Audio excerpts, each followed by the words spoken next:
totalitas dan work ethics itu saya yakini majority dari kita itu tidak terlalu tangguh. Iya, itu Tidak memang ada terlalu faktor. gitu gigih. Iya. Gampangin.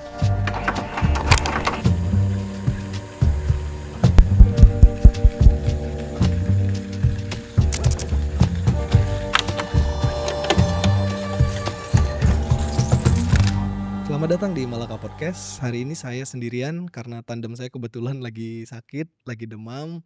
Tapi nggak apa-apa karena hari ini kita kedatangan tamu yang spesial. Hari ini kita akan ngobrol-ngobrol dengan Ibu Deni Puspa Purbasari, Direktur Eksekutif PMO Prakerja, Bu ya. Iya, betul. Nah, ini tuh kenapa tadi saya bilang spesial? Karena memang Malaka Project selama ini kan concern ke isu-isu ini gitu ya, pendidikan dan juga ketenaga kerjaan termasuk di dalamnya. Karena kan seperti yang sering kita bicarakan, kita punya cita-cita yang sama, pengen Indonesia jadi negara yang lepas dari middle income trap segala macam gitu di 2045, dan salah satu pilarnya tentu urusan ketenaga kerjaan gitu. Nah, jadi terima kasih banyak Bu Deni udah nyempetin waktunya. Jadi pertama nih Bu, kalau kita ngelihat kondisi ketenaga kerjaan Indonesia sekarang tuh kan masalahnya banyak ya Bu ya, masalahnya kompleks, ada soal kesejahteraan, upah, ada soal apalagi jaminan perlindungan, jaminan pensiun segala macam. Tapi yang juga perlu kita bahas adalah soal kemampuan pekerja-pekerja di Indonesia itu sendiri. Udah sering dikatakan bahwa misalnya ada ketidakcocokan antara skill pekerja dengan kebutuhan industri segala macam. Nah, kalau sepengalaman Bu Deni yang Ibu temui selama aktif mengelola program pemerintah ini, apa Bu temuan-temuan yang menurut Ibu perlu di-address atau perlu dijadiin perhatian prioritas? Iya, jadi persoalannya itu akan selalu ada. Karena konteks dunianya berubah. Oke. Dan kita berhadapan dengan a moving target, bukan target yang fix. Iya. Karena itu mengidentifikasi persoalannya pun memerlukan waktu. Setelah itu baru memikirkan apa sih alternatif solusinya. Benar. Dari semua alternatif solusi itu mana yang kemudian bisa kita implementasikan. Iya. Jadi meskipun identifikasi persoalan dan rekomendasi solusinya sudah ditemukan dia, tapi belum tentu capacity to implementnya bisa. Iya, bener banget. Belum tentu ongkos untuk melakukan interventionnya itu Kita mampu ya. kita kemudian intinya adalah adequate atau bisa di-contain atau bisa efisien. Karena jangan sampai kemudian sebenarnya ongkos dari intervention itu atau bahkan dampak dari intervention itu memperburuk situasi. Okay. Jadi dalam ilmu ekonomi, background saya, itu the rationale of government intervention itu dua.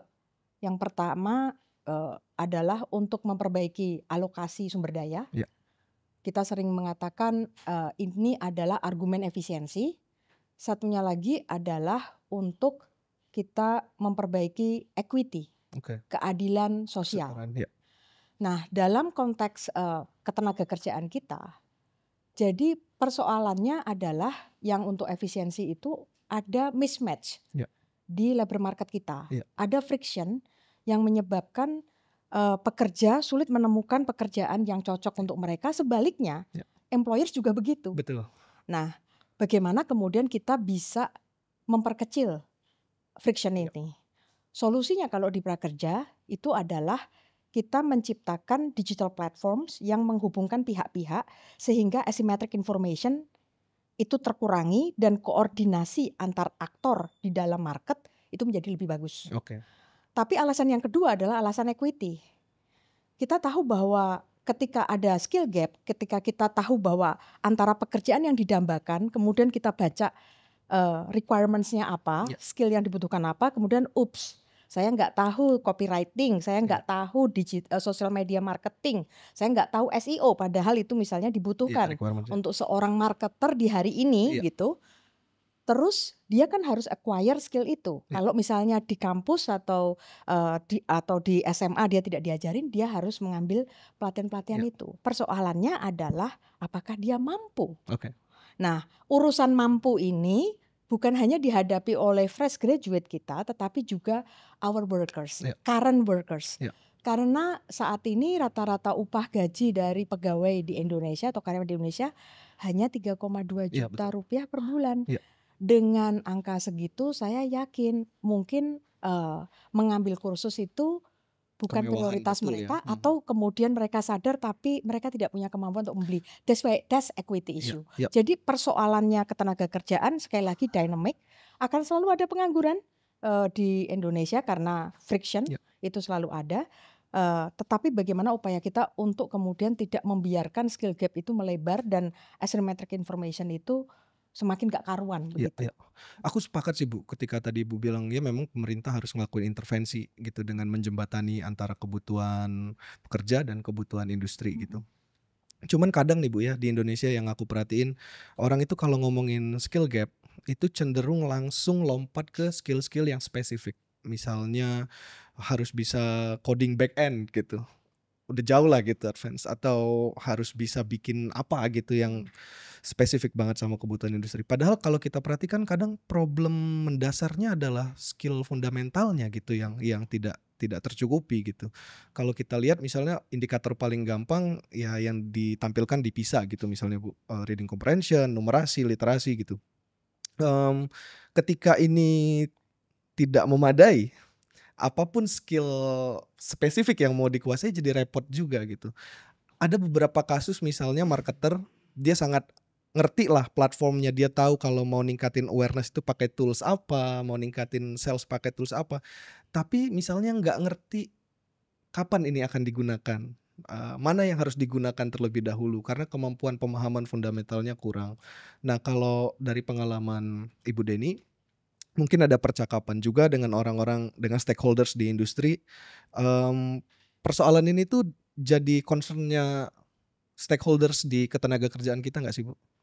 Tentu karena dunia kerja itu mewarisi Mmm, dalam tanda kutip output dari sektor pendidikan betul, kita. iya.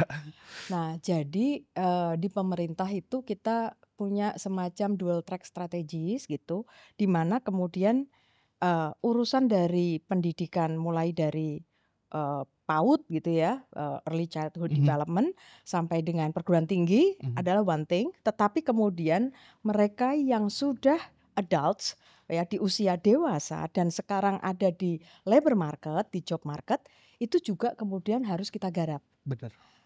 Nah, kalau kita bicara investasi sumber daya manusia, mulai dari usia dini misalnya, itu memang harus di-nurture terus Iya, secara kontinu. Tetapi saya yakin pendekatannya bukan kamu harus belajar ini karena nanti ini dibutuhkan ke depan. Ya, mungkin 20 tahun lagi Nak, ketika kamu nanti kerja.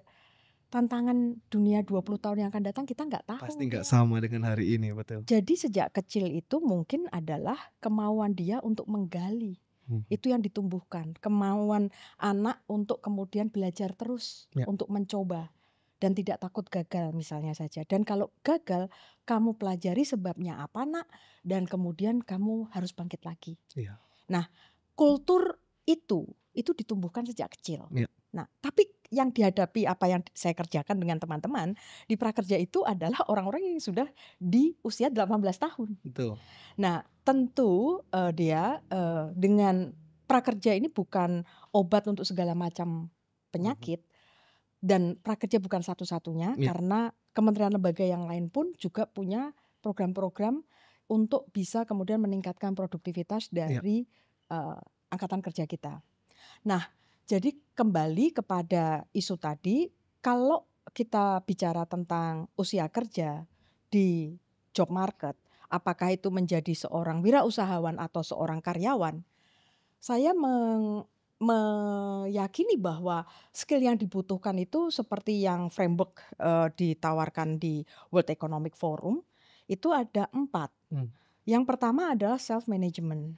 Self management itu termasuk misalnya saja kemauan kita untuk selalu belajar. iya, Kemudian kita disiplin, kemudian kita apa namanya membangun apa? reliance, kita stress management kita dan segala macam. Itu satu.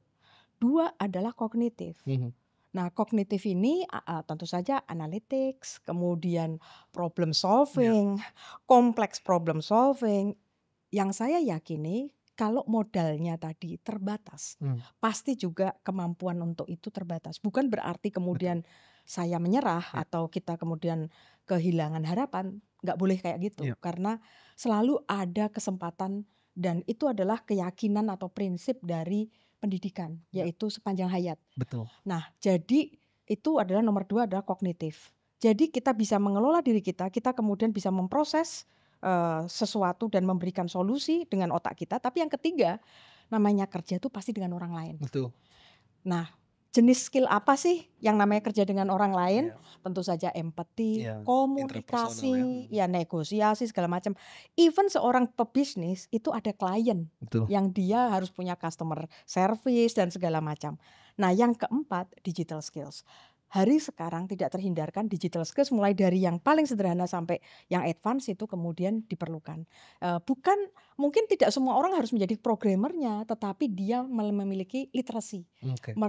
Dia bisa menggunakan, tetapi tidak ekivalen bahwa kamu itu adalah tools seperti teknologi itu sendiri. Tetapi kamu bisa memanfaatkan teknologi itu. Iya, punya pemahaman tentang gambaran yang besarnya gitu ya. Kira-kira kalau butuh tools apa, kita pakai apa gitu-gitu.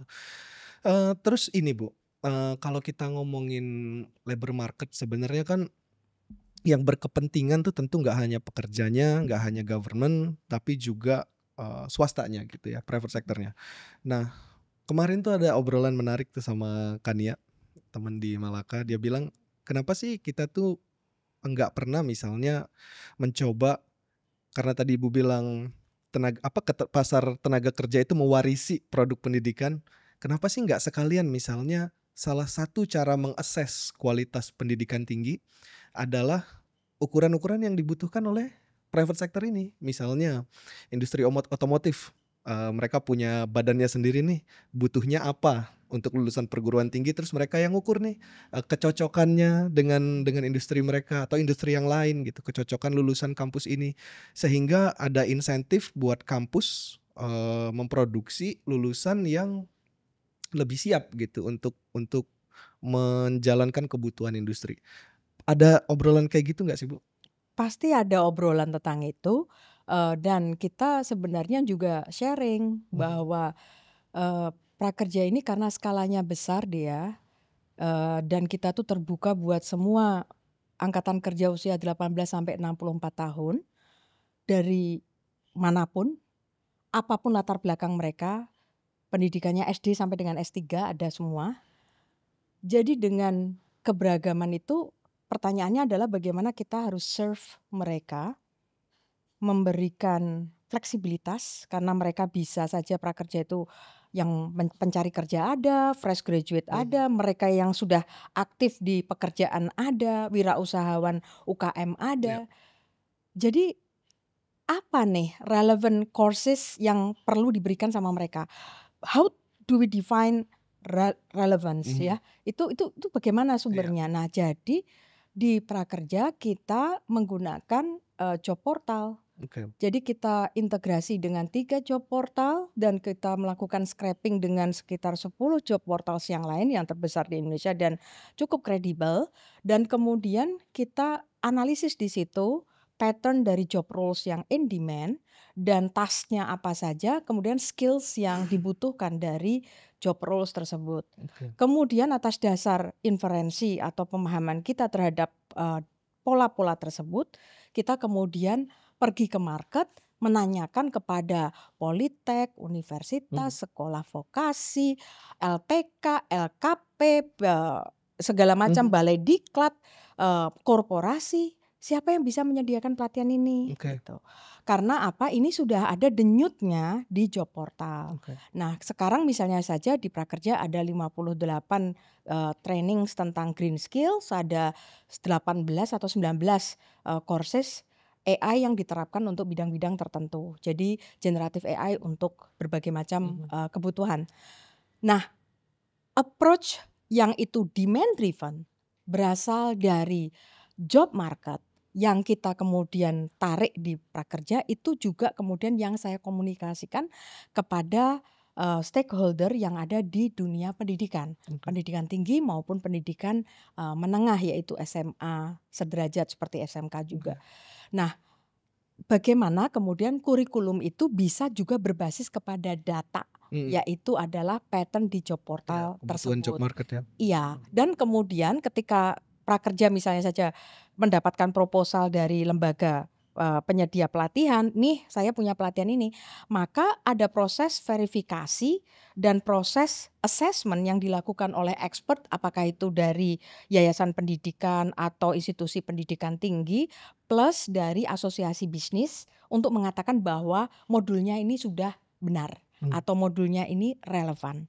Nah, dengan demikian tadi involvement dari dunia industri itu ada terhadap untuk penilaian bahwa ini sudah di-assess dan ini layak untuk kemudian disediakan di program Kartu Prakerja. Yet final voternya adalah si individu masing-masing peserta prakerja. Karena bisa saja bahwa Anda layak untuk masuk ke ekosistem prakerja tapi belum tentu dipilih oleh peserta prakerja. Karena masing-masing lembaga kursus ini saling bersaing satu sama lain kan untuk menyediakan layanan, produk dan juga pada harga dan services yang terbaik gitu kan. Nah, jadi tidak ada jaminan bahwa sudah masuk lembaga kursusnya itu di prakerja kemudian laku. Apa bedanya dengan universitas? Iya, benar. Ada universitas negeri, ada universitas swasta, ada sekolah negeri, sekolah swasta, harusnya kemudian competing. Iya. Nah, sekarang yang belum kita lakukan tetapi kita akan lakukan pada tahun 2025 itu adalah memberikan dalam tanda kutip sinyal kualitas dari lembaga-lembaga kursus yang ada di ekosistem prakerja. Karena itu kan berarti sudah terseleksi dari sekian yang mau masuk. Nah, itu kita kasih semacam yang disebut sebagai badging system. Ada silver, ada gold, ada pearl, diamond dan segala macam, bahwa supaya kemudian masyarakat tidak membeli kucing dalam karung kalau mereka mau kursus dengan anggaran mereka sendiri. Itu indikatornya gimana tuh menentukan yang gold mana, yang silver mana? Kalau di lembaga kursus ya ini bocorannya, tapi ini sebenarnya ada tim yang mengolah mengenai hal ini. Misalnya saja di prakerja itu setelah selesai pelatihan, orang kan dimintain untuk kasih rating. Rating itu sangat penting untuk menginformasikan users apakah kemudian pelatihan itu bagus atau tidak. Nah, jadi itu yang pertama. Yang kedua adalah dari tim monitoring kita sendiri. Sebenarnya tim monitoring tahu berapa banyak pelanggaran atau jenis pelanggaran yang dilakukan oleh lembaga-lembaga kursus. Yang ketiga tentu saja berapa banyak sebenarnya pelatihan yang bisa kamu sediakan dan ini bertumbuh terus. Karena di sini sebenarnya ada scoring tentang tata kelola, tentang manajemen, tentang kemudian kontak centernya ada atau tidak, kemudian integrasi sistem dengan kita itu berjalan dengan bagus atau tidak, SDM, keuangan, itu ada semua sebenarnya dari prakerja. Sehingga kita bisa kemudian menciptakan semacam scoring untuk kemudian end up dengan tadi badge-nya sebenarnya Anda baru silver atau sudah gold seperti itu. Ya. Aku membayangkan diriku jadi seorang pencari kerja, Bu. Terus aku carilah lembaga pelatihan di prakerja, yang mana sih yang terbaik gitu. Tentu keinginan utamaku outputnya adalah aku langsung mendapatkan kerja yang layak setelah ikut itu. Nah, possible nggak sih Bu misalnya yang dijadikan indikator utama dalam penentuan level si lembaga pelatihan ini justru jumlah atau rasio diterima kerjanya orang-orang yang ikut pelatihan dia gitu. Nah, ini saya harus mengatakan tidak bisa semudah itu. Karena ada satu faktor yang itu tidak dalam kontrol saya maupun lembaga kursus, yaitu tentang keadaan ekonomi kita, berapa banyak sebenarnya job openings-nya. Karena itu tergantung kepada investasi, dan itu pun tergantung pada perusahaan apakah cenderungnya adalah labor intensif atau kemudian capital intensif. Sesuatu yang tidak bisa dikontrol itu memang kemudian sepenuhnya oleh kita itu kemudian kalau dijadikan semacam acuan itu kemudian jadi tidak fair, bisa dibilang seperti itu. Nah, karena apa? Ya, saya misalnya melatih saya misalnya saja satpam gitu ya. Tetapi ternyata tidak banyak ruko, rumah sakit atau real estate yang dibuka di daerah saya sehingga kemudian lulusan saya tidak bisa terserap. Nah, atau kemudian lulusannya bagus tetapi dia pekerjaannya ada tapi di pulau lain misalnya. Sehingga mobilitas dia ke sana not necessarily itu bisa dijamin oleh si perusahaan. Oke. Tetapi yang terpenting menurut saya itu adalah menyediakan sebuah sistem informasi yang membuat setiap pihak itu bisa mengambil informed decision. Oke. Yaitu apabila kita bisa kemudian dari analisis kita di job portal dan juga kemudian badging system, saya berharap itu kemudian bisa menjadi informasi yang cukup meaningful buat orang tua. Apakah saya harus nguliahin anak untuk menjadi pekerjaannya ini, atau sebenarnya ternyata nggak perlu sampai S1 kok Cukup gitu. latihan aja gitu. Ya, atau SMA tetapi training yang spesifik atau diploma misalnya. Yang kedua adalah buat lembaga kursus juga, oh tren marketnya begini, saya menyediakan pelatihan ini. Kemudian yang ketiga juga buat manajemen universitas maupun manajemen sekolah. Oke. Kemudian juga buat pemerintah, kementerian lembaga, dan kemudian individu masing-masing, yaitu para pencari kerja pun juga kemudian bisa menggunakan publicly information infrastructure yang disediakan oleh pemerintah, dan itu diupdate secara reguler untuk kemudian menjadi kompas. Oke. Atas keputusan saya itu sebaiknya berinvestasi di mana atau bergerak kemana. Karena kalau tanpa itu kemudian bisa mismatch tadi. Nah, tapi saya teringat pertanyaan dia yang sebelumnya, saya jadi ganjel ini. Boleh Bu Iya, jadi di-address. gini, saya tidak sepenuhnya setuju loh bahwa output pendidikan itu untuk mencetak kelas pekerja. Oke. Karena pendidikan itu tujuannya lebih besar daripada itu. Saya pingin, ya kalau dibilang itu bagaimana kita bisa dari sektor pendidikan kita itu kemudian kita menghasilkan well-rounded ya individuals. Oke. Yang itu dia bisa kemudian mengaktualisasikan dirinya dengan pas di dalam society. Oke. Dia bisa kemudian fulfill yang menjadi passion dia dalam hidup dia, apa yang tentang yang mau dia kerjakan, tetapi dia juga kemudian bisa memberikan manfaat ke masyarakat. Oke. Aku kurang setuju kalau kemudian kita, oh kamu bisa do certain task dan kemudian itulah yang disebut sebagai pendidikan yang berhasil. Lebih besar daripada itu. Cuman saya bukan ahli pendidikan, saya jadi takut ngomong ke dunia itu. Tapi nggak apa-apa. Dan kompleks banget. Tapi saya pikir ini harus butuh kolaborasi banyak pihak. Iya. Kalau yang aku lihat sih gini Bu, sebenarnya aku sepakat gitu ya, pendidikan mestinya bisa bikin kita jadi orang yang well rounded, yang punya passion, yang punya segala macam. Tapi prasyarat pertama untuk melakukan semua itu kan sejahtera ya Bu ya. Kalau kita belum sejahtera ya sulit memikirkan yang lain. Nah, jalan untuk menuju kesejahteraan itulah yang biasanya orang oh ya udah kerja gitu. Karena tidak semua orang bisa menjadi entrepreneur gitu kan. Ya itu yang aku lihat keresahan terutama teman-teman di lapangan gitu ya, teman-teman muda terutama Bu, yang kalau kita lihat belakangan ini tuh realitas di job marketnya tuh jauh lebih sulit untuk mencari pekerjaan dibandingkan mungkin sebelum pandemi. Setelah pandemi itu teman-teman banyak yang mengeluh lah gitu kayak udah di layoff berapa bulan atau berapa tahun tapi nggak kunjung dapat pekerjaan baru. Jadi memang area pandang teman-teman yang punya masalah ketenaga kerjaan itu terbatas di tolonglah aku mau kerja dulu baru bisa memikirkan yang lain dari situ. Makanya tadi aku tanya ke Ibu, possible nggak kalau kita mengukur pencapaian sebuah lembaga pelatihan dengan cara kemampuan mereka mengantarkan seorang pekerja ke industri yang tepat. Atau mungkin ada input juga dari sektor industrinya gitu yang kayak, oh kita punya job opening untuk posisi ini berapa ribu, siapa yang bisa provide gitu-gitu. Lebih ke situ sih Bu sebenarnya. Nah, jadi kalau data di Prakerja ya, sekarang ini kan Prakerja sudah kumulatif dari tahun 2020 sampai 2024 kita sudah memberikan akses pelatihan 18,9 juta orang. Usia 18 sampai 64 tahun. Majority adalah SMA ke atas, kemudian Gen Z sama milenial, itu dominan banget. Laki-laki perempuan about the same gitu. Tapi ada 3% penyandang disabilitas, 3% itu purna pekerja migran Indonesia, 62% dari perdesaan asalnya. Terus kemudian 31% itu mereka sudah di job market, artinya saat ini sedang kerja. Berarti kan sisanya yaitu 69% mereka pencari kerja. Betul. Nah, terkait dengan pencari kerja ini, saya harus katakan bahwa satu adalah ada dinamika. Tidak berarti semuanya adalah fresh graduate yang mencari pekerjaan, tetapi ada orang yang memang changing among jobs. Iya.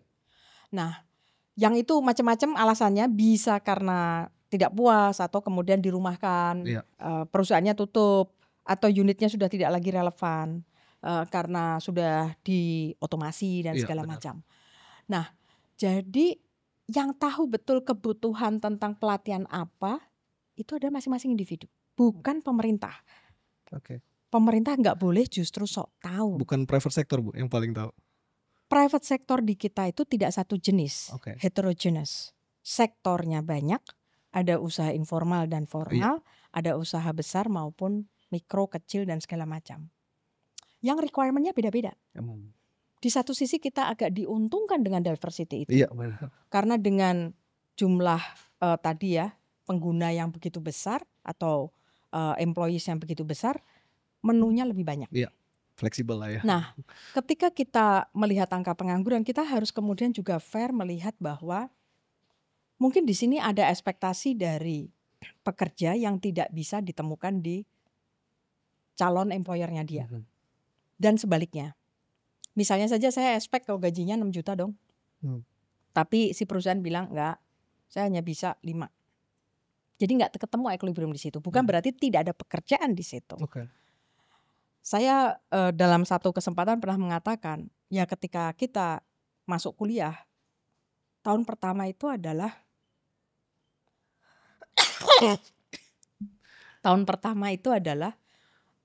kita mulai membangun profil. Tahun pertama kita belajar, kita agak ngerti tentang ilmu yang dikasih di kampus. Tahun kedua kita kemudian mulai mencari tahu dengan lebih detail, saya pingin kerja apa. Kemudian lihat di job market, lowongan pekerjaan tentang yang saya inginkan itu pekerjaannya requirement-nya apa. Tahun ketiga hajar habis requirement skill itu. Dengan pelatihan apapun yang gratis, non gratis apapun, pokoknya acquire those skills. Dan networking dengan kakak-kakak kelas, mulai ambil, Kak bisa nggak aku jadi volunteer, Kak aku bisa nggak bantu ini, demi memperkaya yang namanya experience. Karena majority dari lowongan pekerjaan membutuhkan at least 1 tahun pengalaman dan segala macam. Ya, bagaimana fresh graduate akan dapat pengalaman? Ketika kuliah, ambil kemudian beberapa project. Jadi attendance di lab dan segala macam, teaching assistant, grader, apapun, pokoknya lakukan aja. Supaya kemudian profil kalian di LinkedIn atau apapun itu menjadi lebih lengkap. Nah, habis itu tahun keempat, ini yang mengerikan. Begitu selesai wisuda, saya berharap kalian itu tadi skills yang di-acquired sudah kemudian dapat, network kemudian sudah dapat, experience sudah itu, CV-nya atau profil kalian sudah cukup colorful. Setelah itu kemudian tentu saja berlatih, karena pekerjaan dari seorang penganggur atau pencari kerja adalah ya mencari pekerjaan atau mendaftar. Nah jadi bayangkan kalian itu seperti seorang pekerja yang harus bekerja 8 jam dalam sehari. Apakah kalian betul-betul spend 8 jam sehari untuk mencari kerja? Dan equip yourself untuk melamar kerja. Namanya melamar kerja pasti ada interview. Pekerjaan atau perusahaan apa yang kalian itu lamar, kalian harus pelajari profil dari company tersebut. Dan kemudian biasa menyiapkan kisi-kisi pertanyaan, karena mungkin ketika kalian mendapatkan interview opportunity, saya tidak ingin baru kalian menyiapkan. Sekali lagi, gunakan 8 jam per hari kalian yang nganggur itu untuk benar-benar menyiapkan itu semua. Sehingga ketika opportunity terbuka, kamu sudah siap. Oh, perusahaan ini ada tentang ini. Paling menyebalkan kan ketika seseorang kemudian apply, ditanyain kenapa kamu memilih bekerja di prakerja misalnya. Dia tidak cukup lancar menjawab apa itu prakerja, dan berarti have no clue. Ini orang clueless. Itu problem fundamental skills juga itu. Betul, menggampangkan. Seolah-olah saya tinggal bisa ngomong, nggak bisa. Karena itu saya selalu menyarankan, ada pertanyaan yang akan selalu muncul, tapi ada pertanyaan spesifik perusahaan. Jadi pertanyaan selalu muncul ini, kalian tulis pertanyaan itu dan ketik jawabannya. Karena dengan menulis kalian berpikir lebih dalam. Dan itu kemudian kalian verbally ucapkan. Dan kemudian latih. Kalian harus kemudian entah role playing, entah lihat kaca. not merecall. Hmm. Karena apa? Kalian sudah mendalami, menjiwai jawaban kalian itu, Iya. bukan menghafal. Iya. But you believe in the Iya. answers and that's actually your answer, sehingga mudah untuk di-recall. Iya. Apakah majority dari pencari kerja seperti itu Iya. preparationnya? Iya. Totalitas dan work ethics itu Iya. saya yakini majority dari kita itu tidak terlalu tangguh. Iya, itu Tidak memang ada terlalu faktor. gitu gigih. Iya, Gampangin. benar. Nah, jadi kalau effort kalian belum kayak gitu, saya pingin daripada tunjuk fingers ke sana kemari, let's Iya. fix ourselves. Iya. Sebenarnya karena memang faktor variabelnya banyak dan salah Banyak. satunya adalah diri kita, ya yang bisa kita maksimalin. Aku Persis. nangkep Nah, gitu ya. tapi kembali kepada lembaga kursus, ada lembaga kursus yang beda-beda. Misalnya ada yang sudah punya reputasi bagus dan outputnya selalu kemudian udah perusahaan-perusahaan yang lain udah ngantri untuk menyerap. Seperti misalnya United Tractors. Yep. Itu udahlah, itu alumninya Laris. udah antri, perusahaan-perusahaan pertambangan, kayak perusahaan konstruksi, perusahaan di agriculture, perkebunan itu udah ngantri. Terus kemudian Hino misalnya, itu nyupir truk sama bus udah deh, itu juga asosiasi trucking dan segala macam juga butuh drivernya banyak yang sudah tua-tua atau asal bisa nyupir gitu kan. Nah, terus dump truck kan sekarang juga kebutuhannya luar biasa. Betul. Nah, tapi ada juga yang di bidang services itu sebenarnya diambil oleh salah satu grup food and beverage business terbesar, itu diambil lulusannya gitu. Jadi kadangkala bukan mereka yang kemudian sebagai company yang merekrut atau yang langsung mempekerjakan output ini, tapi mereka bekerja sama dengan industri yang mungkin tidak kelihatan namanya, itu untuk kemudian menyerap alumni-alumni terbaik. Jadi mereka jalan sendirilah untuk membangun jembatan. Betul, jadi kayak business to business scheme, daripada kemudian itu katakanlah harus menjadi sebuah indikator performance. Walaupun kita encourage lembaga-lembaga kursus, kalian sebutkan kalau kalian menyediakan kesempatan magang untuk katakanlah top performers di masing-masing batch. Itu ada yang memberikan kayak gitu, atau peluang untuk magang buat top performersnya, supaya anak-anak being incentivized untuk kemudian menjadi lebih bagus. Tapi again, ada 31% dari peserta prakerja itu yang sudah bekerja. Mungkin mereka tidak memerlukan itu, mereka butuh small bite dari upgrading atau upskilling dari skill mereka untuk kemudian dari existing skill mereka, jadi bukan dari nol, sehingga tidak butuh katakanlah unit kompetensi 1 sampai 52, tapi saya butuh unit kompetensi 41 sampai 47. Karena itu yang saya belum bisa gitu. Karena banyak sebenarnya orang-orang yang dia bisa perform certain task karena mengikuti aja. Benar. Itu banyak sekali, kayak peserta di UT itu saya dulu cuman ikut mandor. Terus asal bisa ngoperasiin. Sebetulnya itu internship juga sih, Bu. Nah, sekarang kemudian dengan misalnya aja UT, dia jadi tahu, nama alat ini atau instrumen ini itu tuh namanya yang resmi, itu adalah terminologinya ini. Padahal terus udah biasa pakai ya. Iya, padahal biasa pakai. Tapi kemudian mesin yang terbaru tuh sekarang begitu. Nah, jadi mereka menjadi lebih confident dengan sertifikat yang didapatkan dari UT, dan itu kemudian verified by business association, dan kemudian tentu saja ada logo prakerja di situ. Karena kita bukannya mau pamer atau apa, tapi put our accountability dalam output proses pembelajaran yang ada di prakerja. Gitu sih Dea. Aku jadi ingat sedikit tadi balik pas Ibu bilang soal unemployment, sebagian peserta prakerja itu sebetulnya udah bekerja. Aku mau bilang kayak sebetulnya selama ini aku agak curiga juga ketika misalnya baca data unemployment, mungkin angkanya kecil persentasenya, tapi di antara orang-orang yang bekerja ini ada yang pekerjaannya gig work gitu, yang mitra-mitra begitu, dan itu kan gimana ya, sangat sulit kita anggap pekerjaan yang layak gitu, karena selain nggak menjanjikan kesejahteraan, dia juga nggak punya waktu, nggak punya sumber daya buat upskilling gitu-gitu. Nah, ada nggak sih Bu yang dilakukan government gitu untuk mengadres orang-orang seperti ini nih secara spesifik gitu, yang dia bahkan nggak punya waktu karena harus di jalan seharian gitu? Saya berpikir nih Dea ya,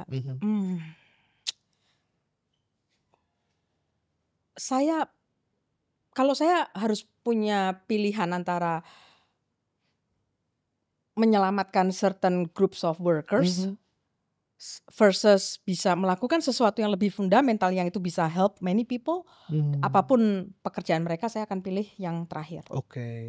Jadi dalam ekonomi itu lebih baik, sarannya itu adalah memperbaiki benar-benar adalah fundamentalnya yang itu Iya. bisa benefiting semua orang bisa dibilang Yap, gitu. yap. Nah, apa itu? Kalau misalnya saja tadi disampaikan bahwa ya kalau misalnya ada opsi pekerjaan lebih bagus mereka mungkin akan ngambil ke sana.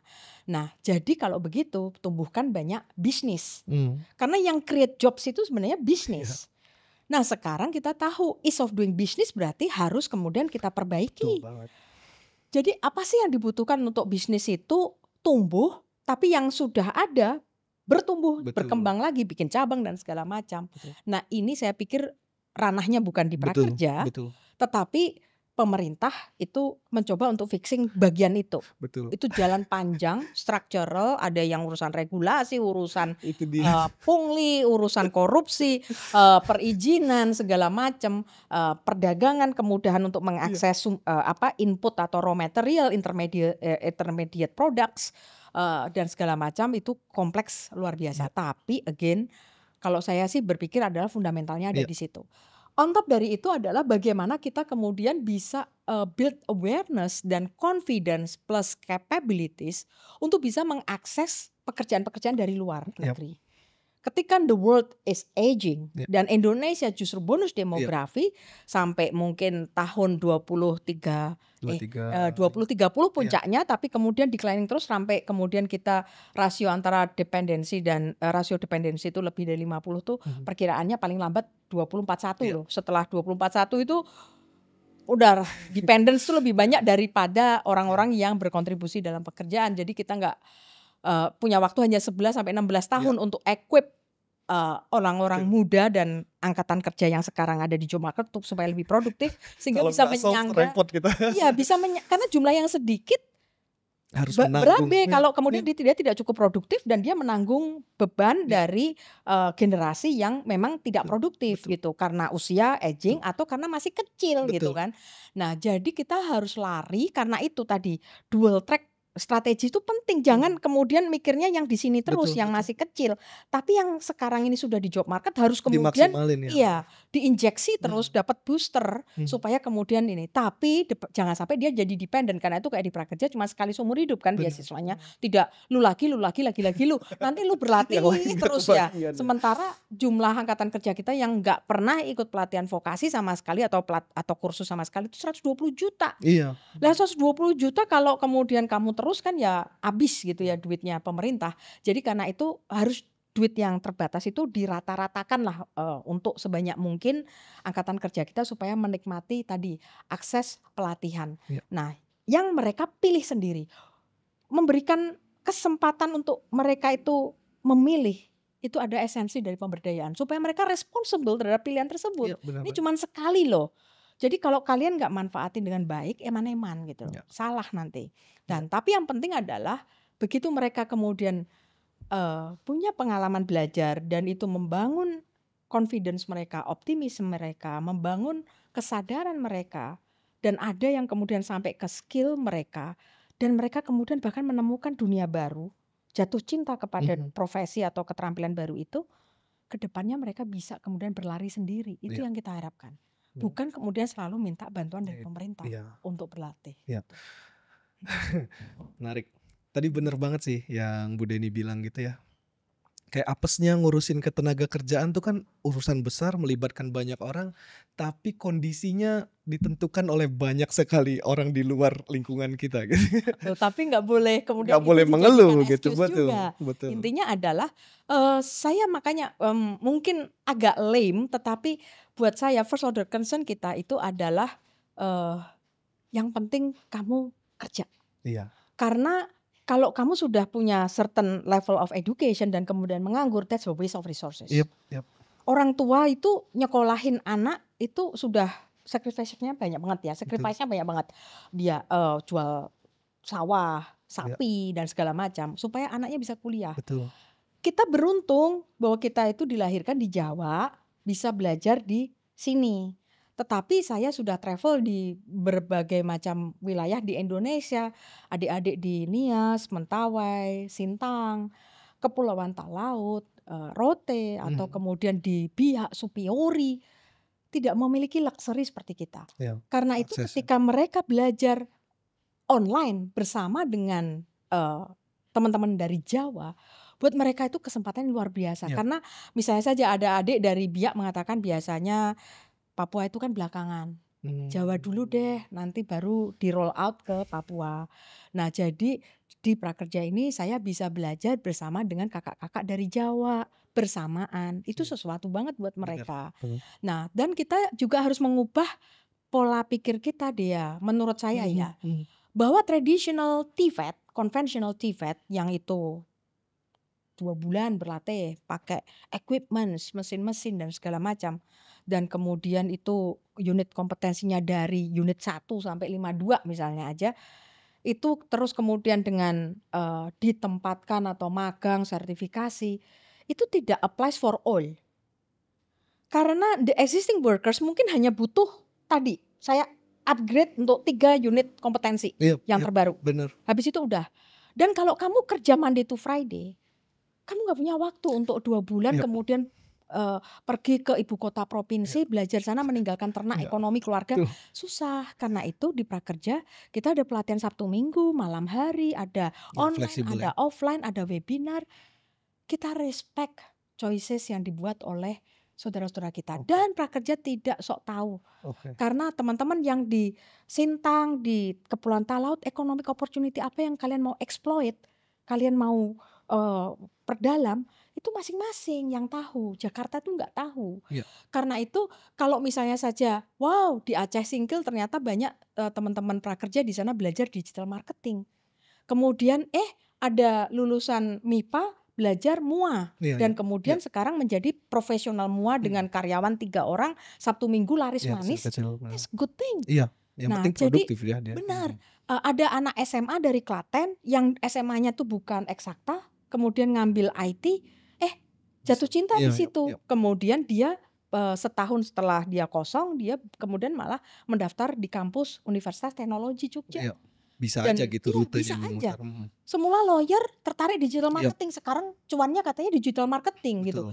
Jadi not necessarily kemudian, jadi banyak sekali hal-hal ya rutenya tuh nggak linear ya. Nggak linear karena itu flexible learning pathways. Itu penting banget. Mungkin ini Bu, sebelum aku masuk ke pertanyaan terakhir, aku mau nanya sedikit soal pasti sebagai government agency ada komparasi ya, belajar dari tetangga-tetangga kita paling enggak, misalnya gimana negara-negara yang startnya kurang lebih sama kita sekarang bisa jauh lebih produktif pekerjanya, GDP-nya tumbuh pesat segala macam. Apa sih Bu yang sudah dilakukan di sana tapi belum atau akan dilakukan di kita dari segi government agency? Nah, kalau prakerja itu kan tadi ya lifelong learning sebenarnya rumah besarnya, umbrellanya di situ. Tetapi yang itu kemudian mendorong employability dan productivity dari our labor force. Nah, kalau di negara-negara lain sebagian besar yang melakukan ini ada negara maju. Kalau udah negara maju, pendidikannya udah dan tanda kutip agak selesai lah. Atau ambil contoh yang dekat-dekat lah, Vietnam gitu misalnya. Vietnam saya nggak tahu apa yang mereka lakukan, tetapi Filipina misalnya mereka punya TESDA, tetapi dari Filipina pun belajar sama kita. Tahun ini misalnya saja ada delegasi dari Filipina belajar di kita. Kambodia itu belajar sama kita dan mereka sudah mengadaptasi prakerja November kemarin untuk 1,5 juta workers mereka. Kamboja udah ada uangnya sekarang soalnya. Nah, terus, nah, jadi intinya adalah kalau yang punya semacam prakerja ini, negara-negara yang kita belajar ya, itu karena waktu itu kita juga minta tolong Prospera untuk tolong deh kamu survei deh negara-negara lain yang punya semacam prakerja. Singapura, Jepang, Australia, Jerman, kemudian Malaysia, Filipina itu ada, tetapi majority mereka umbrellanya undang-undang. Jadi lifelong learning itu ada di undang-undang, terus kemudian mereka punya dedicated agency yang kemudian bergerak di situ. Nah, mereka sebagian besar juga macam-macam. Jadi topiknya itu ada yang sangat pekerjaan atau skill, tapi juga bisa sampai dengan yang bagaimana misalnya saja menyiapkan makanan untuk orang tua supaya kemudian hidupnya lebih panjang. atau bagaimana kita bisa hidup dalam harmoni karena masyarakat itu semakin blending dengan pekerja internasional seperti di Korea, atau bagaimana kemudian kita bisa hidup berdampingan dengan Korea Utara, kalau itu Mhm. Korea Korea Selatan itu Selatan. sampai kayak begitu. Iya.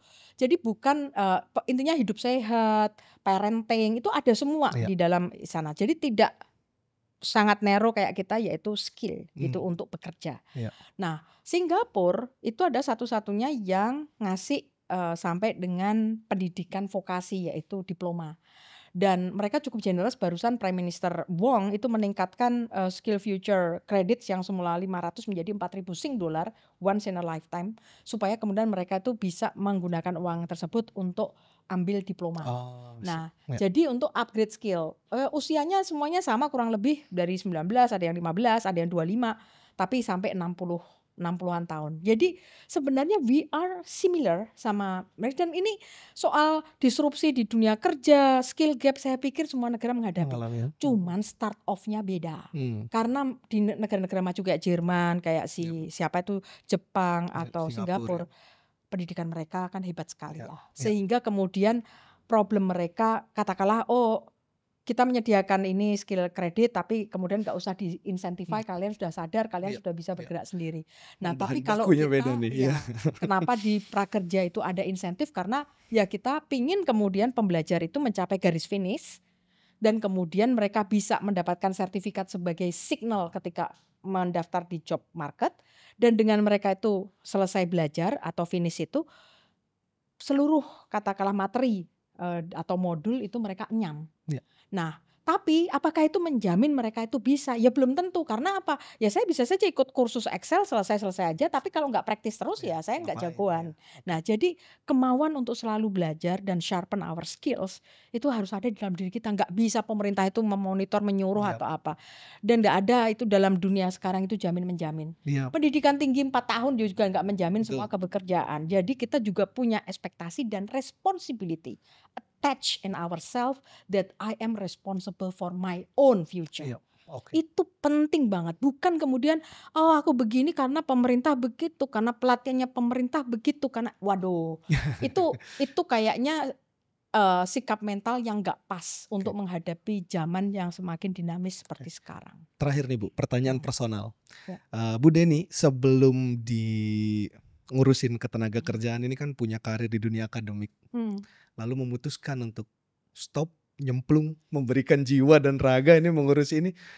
What motivates you untuk melakukan itu? Sebenarnya saya selesai PhD 2006. 2009 saya diminta oleh Profesor Budiono membantu beliau di kantor Wakil Presiden. Waktu itu kerjaan saya adalah mendengarkan atau mengikuti rapat-rapat beliau dengan para menteri. Sebagai advisor berarti Bu? Bukan, maaf. Saya adalah ekonom paling bodoh di timnya Pak Budiono. Jadi di situ saya bisa bilang itu adalah the best minds in Indonesia. Ekonomi itu ada di timnya Pak Budiono. Jadi saya seorang PhD walaupun GPA-nya tinggi segala macam, I'm nobody di situ, saya paling bodoh di situ. Dan kemudian mengikuti rapat demi rapat, hanya mendengarkan, tidak ada hak bicara, itu mengajarkan kepada saya untuk menjadi pendengar yang baik. Reading between lines. Bagaimana mengambil keputusan yang sulit. Ya, Pak Budiono adalah teknokrat, kita tahu bahwa menteri-menteri berlatar belakang politik tentu tidak mudah. Bagaimana kemudian mengambil decision di situ. Saya membantu menyediakan data dan segala macam analisis. Tetapi sekali lagi saya sangat junior, gap generasi saya dengan Pak Budiono itu 30 tahun. Jadi di antara itu banyak senior-senior ekonom yang hebat-hebat yang membantu Pak Budiono sebagai staf khusus. Jadi saya data analis, menyediakan data. Tapi 5 tahun itu memberikan pembelajaran buat saya untuk tadi mendengar dengan baik, kemudian mengasah keterampilan analisis saya, jadi memahami konteks political economy, dan kemudian being humble, bahwa meskipun kamu seorang PhD, tapi this is not your game yet. Kemudian saya sempat ke BCA untuk menjadi konsultan. Saya mendaftar loh ke sana karena saya ingin ngerti bagaimana sih sebenarnya logik dari private entity merespon polisinya pemerintah. Saya ingin ngerti sebenarnya reaksinya dari purely private sector itu kayak apa gitu. Baru 3 bulan kemudian diminta oleh Pak Teten Mas Duki, Kepala Staf Kepresidenan untuk kemudian membantu di kantor staf presiden. Nah, jadi pada saat sama Pak Budiono saya masih bolak-balik ke Jogja Oke, mengajar. masih Tapi Bapak begitu kampus. kemudian menjadi Deputi Ekonomi Kantor Staf Presiden Jokowi periode 1, ini bukan main-main tanggung jawabnya. Sejak itulah saya full time benar-benar hanya ada di Jakarta. Nah, sebagai Deputi Ekonomi berarti saya mengusulkan agenda perubahan Mhm. di pemerintahan yang strategis dan kemudian berusaha menggolkan agenda perubahan itu. Ini sudah different level of ini ya Iya, iya. responsibility. Nah, di masa yang itu kepuasan saya adalah ketika kemudian saya bisa kemudian menggolkan sebuah policy yang itu berdampak kepada masyarakat banyak, yaitu reformasi Raskin. Karena Raskin dulunya kita tahu seperti apa, tapi sekarang kemudian masyarakat dengan uang yang ditransfer ke rekening masing-masing, mereka memiliki kebebasan untuk Iya, membeli beras iya, dari manapun, iya, kualitas apapun yang mereka butuhkan, dan telur iya. silahkan aja untuk dipilih. Nah, karena menurut saya kurang masuk akal ketika market exists, the product exists, kemudian kita incur significant administrative cost untuk mengantarkan produk tersebut. Betul. Procure, deliver, wah itu administrative cost-nya besar Tentu sekali. saja banyak Ya, bocornya. loss-nya juga Mhm. besar, quality loss juga besar. Jadi itu diubah, itu yang terdampak 15,5 juta households. Ya, Kamu bisa bayangkan deh ya, seorang yang ya. ekonom yang masih ya barusan mentas dari dunia belajar Punya kemudian bisa responsibility sebesar itu. ya Mhm. itu buat saya kepuasannya luar biasa. Nah, jadi kemudian setelah dari situ Jokowi periode 2, Pak Jokowi kampanye kartu prakerja untuk kemudian boost productivity dari kita punya workforce angkatan Mhm. kerja. Karena Pak Jokowi pingin pokoknya bisa berlatih yang praktis, cepet, langsung bisa dipakai. Brief-nya gitu. Iya. Jadi nggak pakai teori-teori segala macam, tapi kemudian saya bisa langsung main desain grafis, saya langsung bisa main kemudian Adobe Iya, iya. atau apa, kemudian ya menghasilkan sesuatu kemudian bisa kerja. Nah, karena itu cara-cara baru harus ditempuh. Dan waktu itu saya bersama dengan Pak Muldoko, Mhm. Kepala Staf Kepresidenan yang baru, propose kepada beliau, beliau setuju Oke. dengan framework atau skimnya. Prakerja adalah seperti ini, bahwa pemerintah tidak menggunakan hanya lembaga-lembaga diklat pemerintah atau pelatihan pemerintah, tetapi kita justru meng-invite private Iya, sectors, apapun itu statusnya yayasan, iya. PT, LPK, LKP, Untuk korporasi, menyediakan untuk itu. kemudian menyediakan pelatihan, Ya, tetapi harus dengan assessment dulu. oke, Nah, cara seperti itu dan mereka biarkan berkompetisi dan masyarakatlah yang memilih pelatihannya oke. apa. Pak Jokowi senang banget dengan itu dan kemudian dalam rapat terbatas Pak Menko Perekonomian ditunjuk untuk melaksanakan. Nah, sekarang siapa yang akan menjadi gelandang lapangannya nih? Iya, Tukang implementasi di lapangan. Policy one thing, tapi kemudian implementasinya another thing nih. betul. Nah, intinya adalah Pak Jokowi meminta kemudian Bu Deni aja. Baik. Nah, mungkin ya karena apakah saya yang waktu itu propose desainnya, kemudian beliau meminta saya nggak tahu, tapi sejak itu kemudian saya di sisi implementasi yang itu memberikan pembelajaran luar biasa buat saya. Dan again 18,9 juta jiwa Iya. dan itu 5 tahun ini menurut saya kalau kemudian pertanyaan besarnya bagaimana kita tahu bahwa kita perlu mengalokasikan waktu kita untuk sesuatu. Itu kan choice ya. Dalam hal ini delta utility kita, how Mhm, happy kita mhm, dengan itu mhm. dikalikan dengan impact. Iya, Ada yang delta utility-nya gede, wah saya kaya misalnya iya, langsung iya, dapat sekian miliar gitu. Tapi kemudian impact-nya saya, keluarga saya, oke mungkin iya. karyawan saya. Tapi ada yang ya ini memang tidak memberikan katakanlah monetary benefit yang besar buat saya. Pembelajaran iya, tetapi kemudian Dampaknya luar tentu saja biasa. tidak membuat saya worse off. Kalau worse Mhm. off kan negatif, Iya, negatif iya, dikalikan whatever ya iya, negatif. Jangan iya, dipilih yang kayak betul. begitu. You're still happy but not like kayak gitu. Tapi impact-nya gede. Luar biasa Sehingga impact-nya. in total gede. Nah, di sini kalau dibilang apakah itu fulfill panggilan hidup atau tujuan hidup saya? Mungkin ya. Jadi ilmu saya ada manfaatnya buat banyak orang. Itu aja sih dia. Terima kasih banyak Bu Deni. Senang ngobrol Oke, dengan ya seneng ngobrol juga. Oke. Ya, thank you. Terima kasih udah nonton.